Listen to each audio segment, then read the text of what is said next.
Hey everyone, it's Danielle Renee, and welcome back to another episode of FitAccessNow. 2024 is just about wrapped, and what a year it has been. And in women's bodybuilding news, this year came and went with some exciting wins across the board. Everything culminating at the 60th Mr. Olympia, where the Miss Olympia contestants competed for the best in the world. So let's dive in, taking a look at what has transpired this year, while also keeping our eyes on what's next.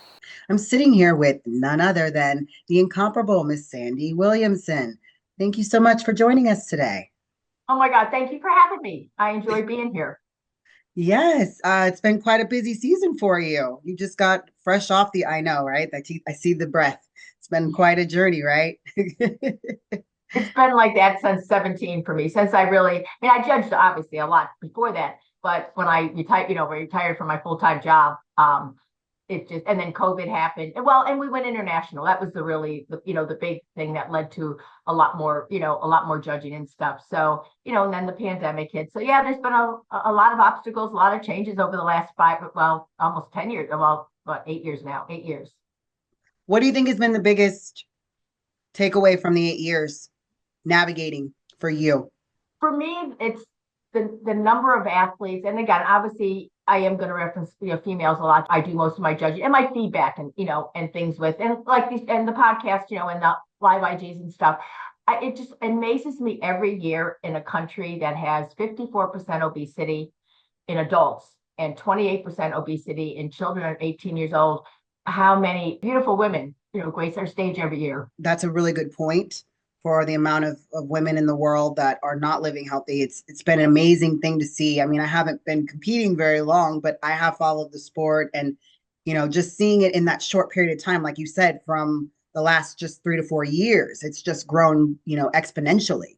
And the amount of diversity in the participation has grown tremendously. I think that's been a very positive and telling thing. No matter what you're aspiring to achieve with your physique or your version of health, there are different options and ways that you can go, and you're seeing that being done in very creative and strategic ways, I think. No, and I agree. And I'm always a big one. I say this all the time. I couldn't have children, but I say it to, especially to our women that are mothers, because they're the role models. Every research study that you look at will tell you that first 5, 6 years is the most important, in a child's life. And so they're seeing you as their mentor, and they're seeing you that no matter how busy you are, if physical activity is always part of the day. Again, obviously they're not going to not have fast food and stuff, but you know what I mean? But the biggest part is they are going to learn to see, to know what healthy food is.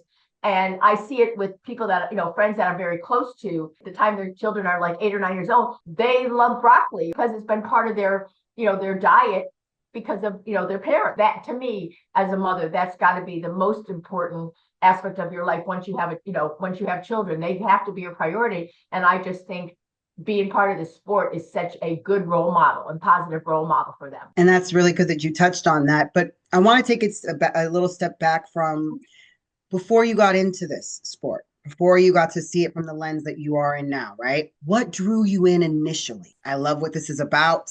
I want to be a part of it. I've been asked this question a lot. A lot of people have heard me, but I grew up, I was very heavy. I was 250 pounds by the time I was in eighth grade. And so I spent most of my life heavy. But then in nursing school, I lost weight, but then I became anorexic. And I became anorexic before that was even a known disease entity. They thought I had leukemia. They thought I had some type of cancer because I got down. When I graduated from nursing school, I was 72 pounds at 5'7", and my ex-husband was a power lifter and a football player in the sports. So he heard about a bodybuilding show that was going to be held in Philadelphia, Pennsylvania, in 1981, and he wanted us to go with some of our friends. And I was like, why would I want to see women bodybuilders? I have no desire to see that. But obviously, most people know I'm a very social person, and it was a dinner theater. Okay, did not realize at the time that I was actually going to go witness the first Miss Olympia. It was put on by George Snyder. And we went. I saw Rachel. The rest is history. Oh no, I don't know why I get so emotional in my old age. Anyways, I joined the Y on Monday morning.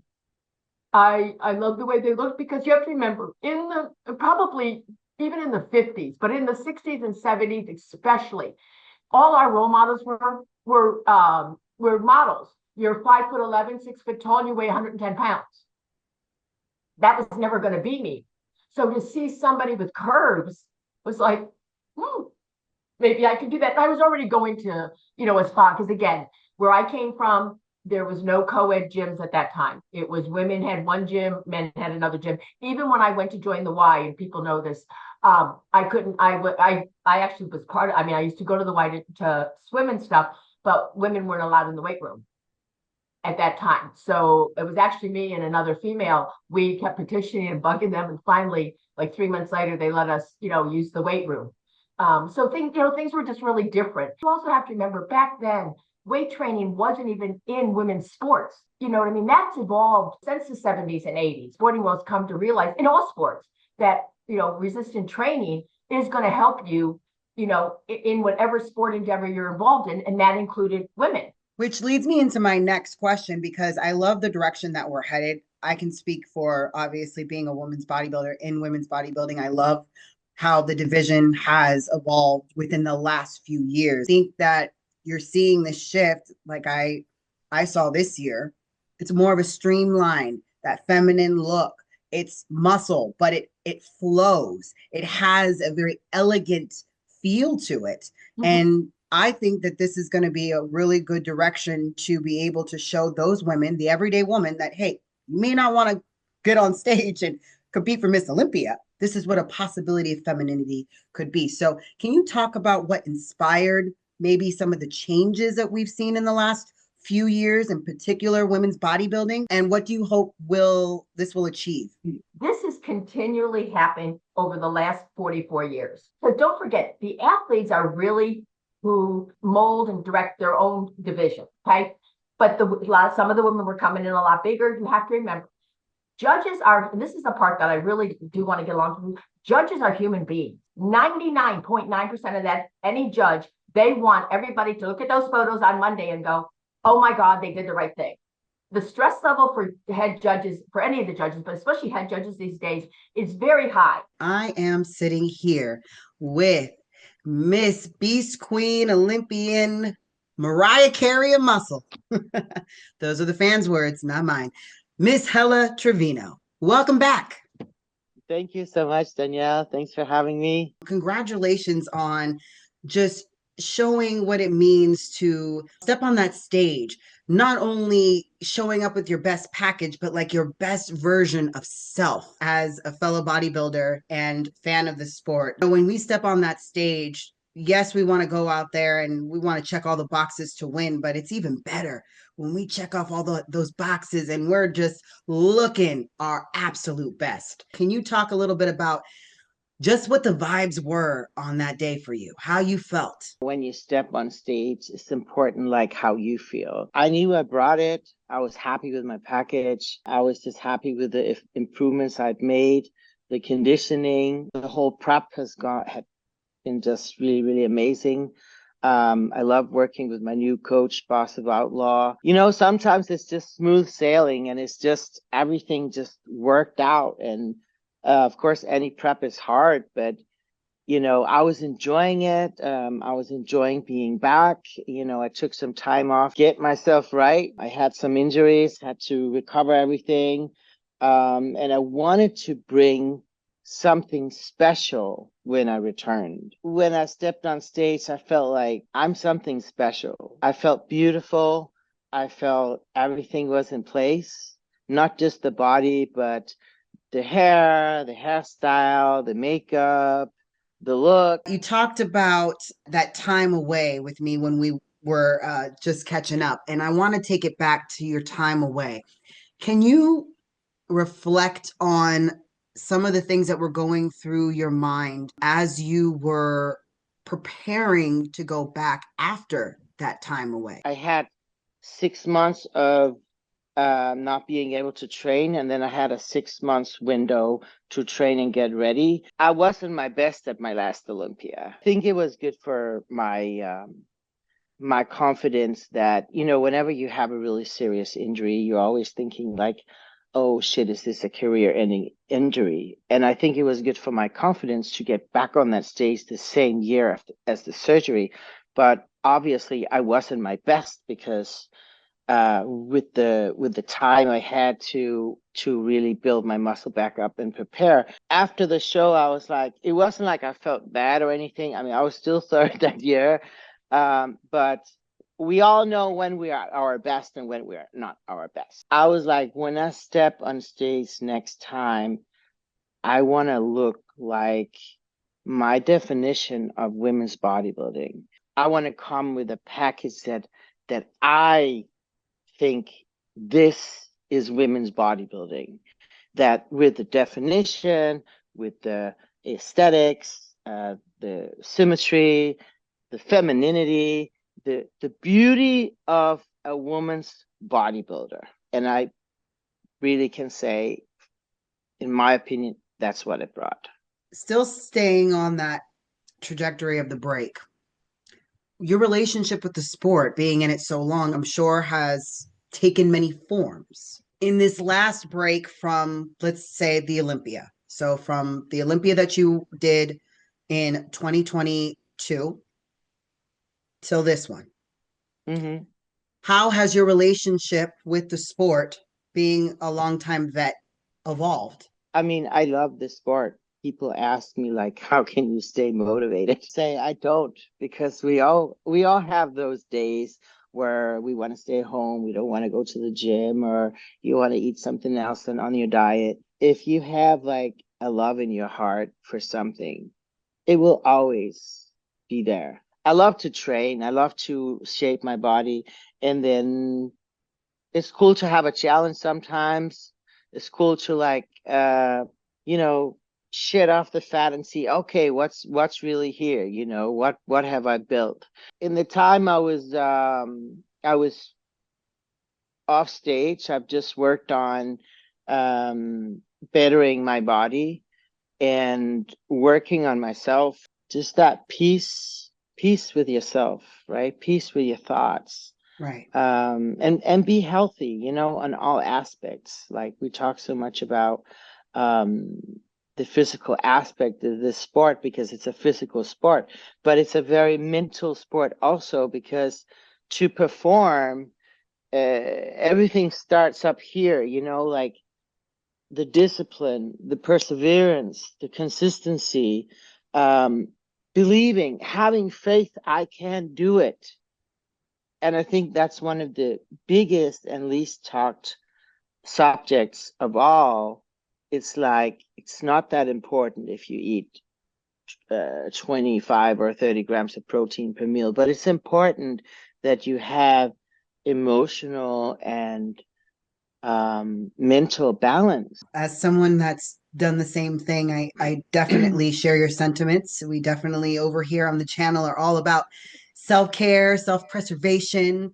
You got to take care of yourself. If you can't take care of yourself and stand sovereign in who you are, then you'll be moved by any circumstance, whether it be stepping on the stage and competing or trying to move forward with any goal in life. I am sitting here with none other than Nadia Capotosto. Yes. I did it. Welcome to the channel. Welcome to the show today. Feeling good. I'm emotional. Everything. I have done my train, so I'm okay. So, since you got back from the Olympia, have you just been right back into it? You didn't miss too much time. You already knew you were going to get back and get into work. Yes, sure. Just one week to absorb the jet lag, the difference of country, and we put on the street. This part of the preparation try to gain muscle. In this part, the body wants to absorb all, and so we give the body all that it needs. So with more food, more train hard, only for 4 or 5 weeks. After rest and start of season on January or February. You're in Italy. What is the weather like? What is the season like? Can you tell people at home what it's like in Italy? Here in Italy, the weather is hot.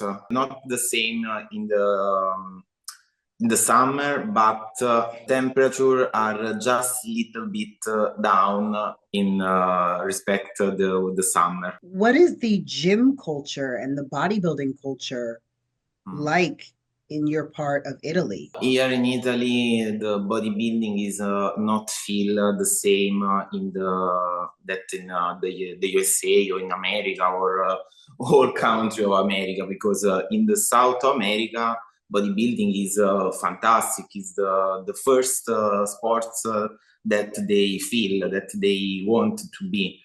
Here, the best sport is football. They don't love the woman bodybuilding, so in particular, they don't love muscle. They say the bikini is a man. So so imagine what they think about a woman bodybuilding. For me, bodybuilding is life, is my passion, and my bodybuilding starts for me by a chance. So when someone told me I couldn't do it, that I would be a terrible life. Let me be the one to decide, and that how I stepped onto my first stage in 2015, and I never wanted to leave it again. So 2015 was your first official show? Yes. Can you talk about that first show? What went through your mind when you were done with that first show, once you got that first show done? I feel the same the first show and every show. For me, is the same emotion, the same feeling, the same important, the same sensation of myself. So bodybuilding is your form of expression and your form of communication. And in particular, after my tumor, I know effective this. Just how important bodybuilding was to you and taking care of your body for you to overcome that? Only the train and the food. I have changed nothing in my this preparation from the last or that before my tumor or my operation, but only the difference I can say is my mind. My mind, how I feel to be a woman bodybuilding, to be an athlete, to be a femininity woman with muscle. And I don't know how explain that well, because it's a feeling of inside me. The competition, I want to be the best version of myself. And when I start this preparation, I can't believe that my body could be again better than before. I come back more better, more better than before. You set the intention, you put it out there, and by believing, manifesting better for yourself. That's a part of the game. You have to visualize, you have to see, you have to do, but you also have to see as well. Yeah. It has to go hand in hand. So I only say that I want to be there. The tumor, right? It could be looked at from one lens as, oh, that was something that could set you back. But sometimes the setback, the step back is the set up so that you can reset and become better. That I want to say. And to me, that brings up another important point, that success is not always straight. There's sometimes moments where you go like this, go with it. And then sometimes you look back and you go, oh, here I am. I got brought to the final point where I needed to be. I don't know how. I thought this was going to have me back, but oh, wow, I go farther. You don't have never doubt about yourself. You have to go straight and straight on the object, the objective, and never choose another way. Because when you choose another way, you say fail. I am sitting here with IFBB Pro Women's Bodybuilder Sherry Priyami. Welcome back. Thank you. Thanks for having me. Since you were on quite a few times last year, so thank you so much for coming back. Let's just get right into it. The Olympia just passed, and it was the big 6-0. Share a little bit about the 60th, what it means to you to have done the 60th anniversary. I was very excited to qualify for this year's Olympia. When I knew it was going to be the 60th anniversary last year, I said, I have to do the Olympia again. I have to do the 60th anniversary. It's going to be, something that's for the history books. And it was really great. It was at a new resort, World's Resort in Las Vegas. So a new venue.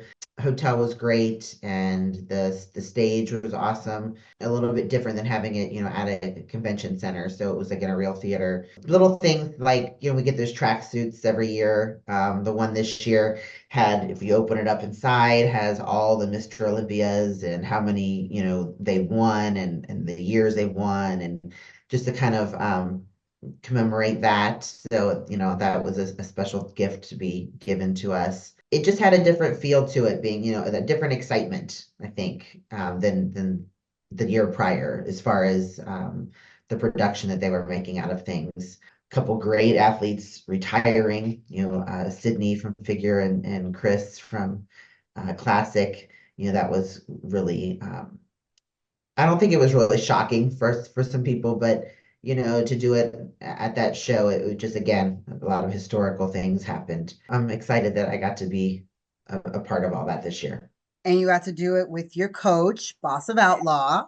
Yes. He had quite the group there. I think there was 17 of us maybe that he was coaching for the Olympia. I spent a lot of time with him while I was there. That's always great to have your coach with you in person. He's just a really great human being, and so passionate about the sport, and just really knowledgeable, and his enthusiasm just takes over it and pours into you. So the environment for the entire weekend, the vibe was just real positive and exciting, and we had a great time. Made another, dream come true, because that's what I said. I have to be a part of that 60th anniversary. So I'm glad we made it happen. How much has your training and your approach changed since, and can you actually, not just qualify, but quantify, like, in what ways have you been able to evolve with Boss? I started with him after I won the Vancouver show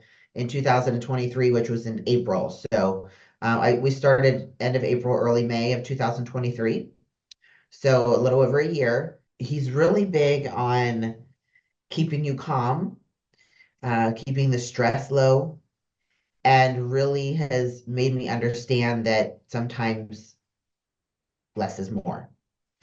Taking care of your mental health, taking care of your energy, definitely more rest days than I ever used to take, focusing on making sure that I stayed fresh. The diet too. There were times where previously I would have been pushed to stay in a low carb situation and keep pushing for conditioning. And he really pointed out to me that that's not the answer.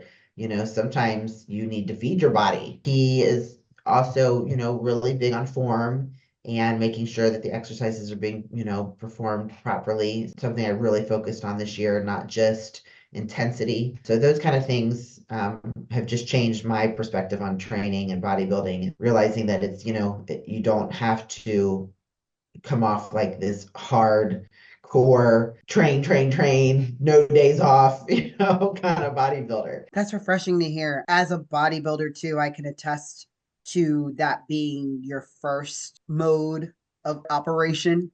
Go, push at all costs. Right. and I've learned that too. So it's great that we're having this conversation. With bodybuilding, it's good that we can push and that we can go. The fact that Boss was able to say, I know you want to go 100, but let's go 50 so that 100 maybe goes to 150.